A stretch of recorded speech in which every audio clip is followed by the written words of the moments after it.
Otoritas Jasa Keuangan OJK Regional 8 Bali Nusa Tenggara mendukung rencana pemerintah terkait perluasan program kredit usaha rakyat atau KUR untuk UMKM.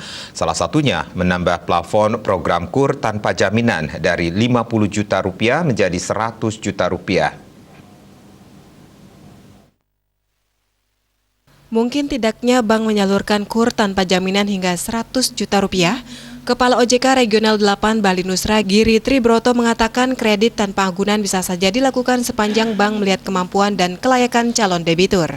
Calon debitur, apakah itu pengusaha mikro dan UMKM, dinilai mampu oleh bank untuk mengembalikan utangnya. Itu kembali kepada risk appetite masing-masing bank.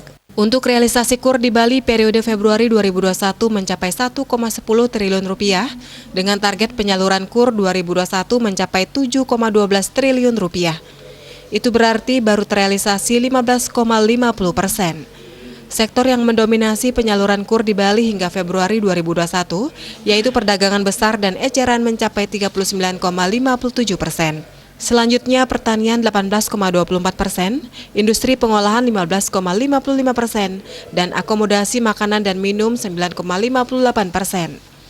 Sebelumnya pengamat ekonomi dan perbankan Nyoman Center mengatakan, kredit dengan bunga ringan akan sangat membantu pelaku UMKM untuk mendorong permintaan sehingga kegiatan ekonomi atau usaha bergerak membaik.